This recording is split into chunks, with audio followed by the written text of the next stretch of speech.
At this point, I'd like to explain about diabetes, the hypoglycemia, insulin resistance, and diabetes type 1, type 2 is really a continuum. It's not three different types of diseases. Oftentimes, a person is born with type 1 diabetes where the pancreas does not kick out insulin, and they immediately need insulin in order to move the sugar out of the blood into the cells.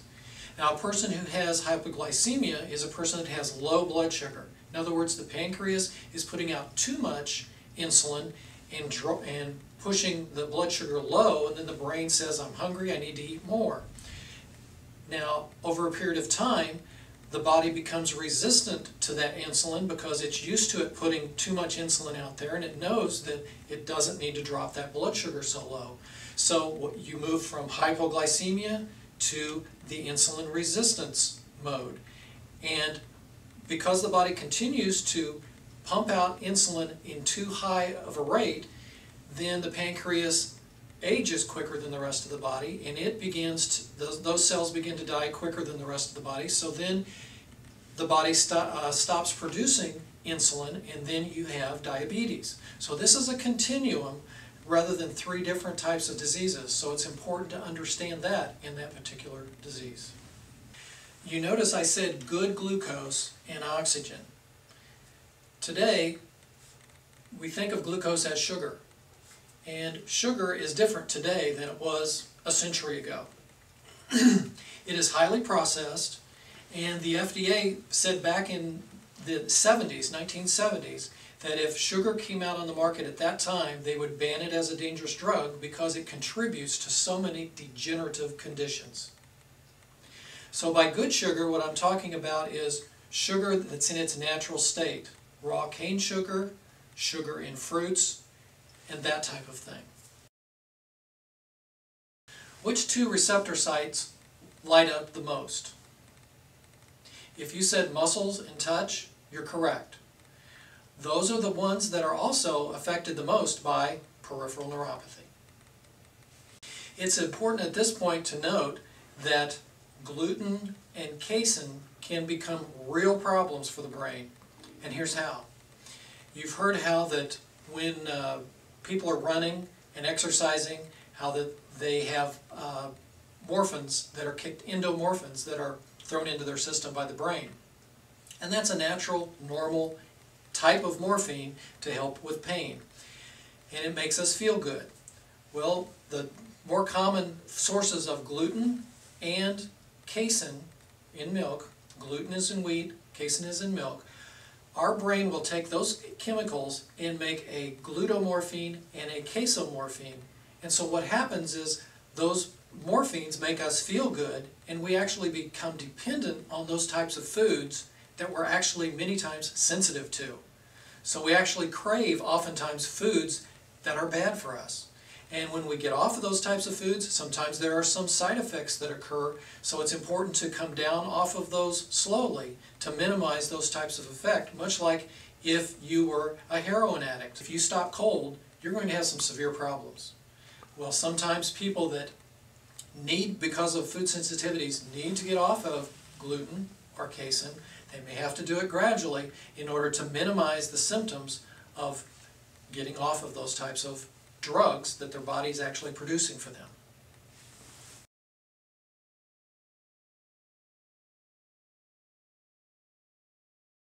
So how would you know if you have any or all of these? Very simply, with proper testing, and that's where I come in. Dr. Giovanni, a PhD researcher, has performed in-depth research on the leaky gut syndrome. What he's discovered is it is the cause, if not the contributing factor, to many of the degenerative diseases that are in America today.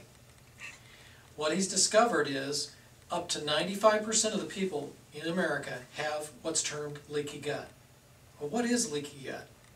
Very simply, in looking at the small intestine, it has little little fingers that look like shag carpeting, and they have small pores that absorb food that has been broken down into the small molecules that can be absorbed into our body, into the bloodstream.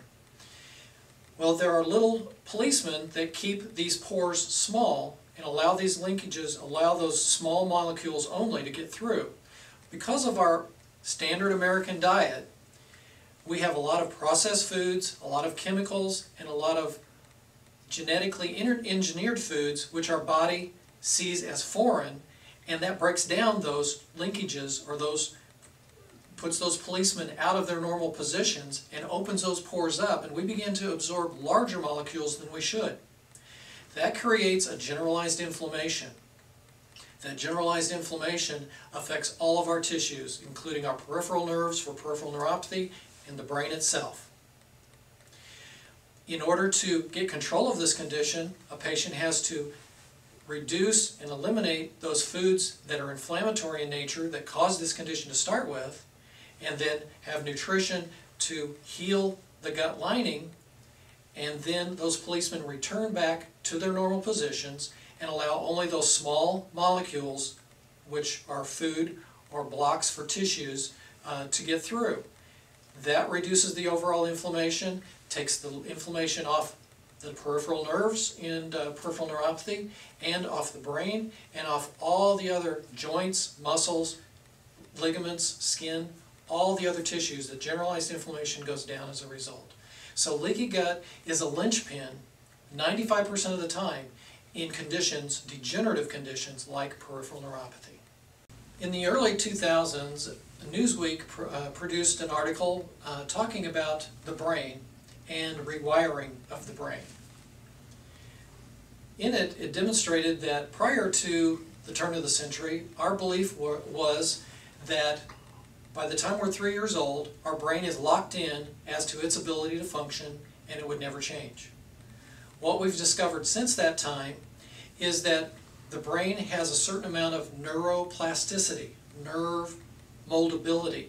So a lot of problems that we have in our brain, the body has the ability to transform and regenerate.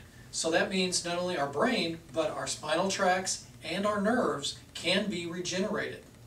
Peripheral neuropathy is obviously a problem with the peripheral nerves and secondarily problems with the brain. So if we utilize this new information properly, we can help you to regenerate your peripheral nerves and control of the brain that comes down and affects those as well. The gentle chiropractic and neurological adjustments are imperative to remove nerve root irritation and balance brain function and spinal cord function and nerve root function from each of those areas. Those must be let's start over. Okay. Gentle chiropractic and neurological adjustments are imperative to remove any interference of the nervous system.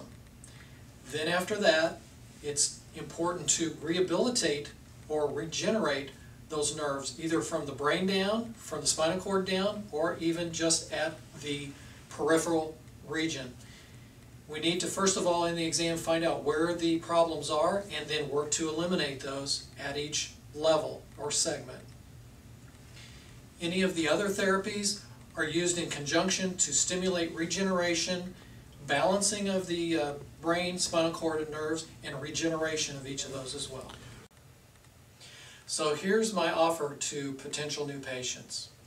I only accept 4 to 5 new peripheral neuropathy patients per month because of the complexity of managing and treating these types of conditions. The actual cost for those first 2 visits is approximately $450.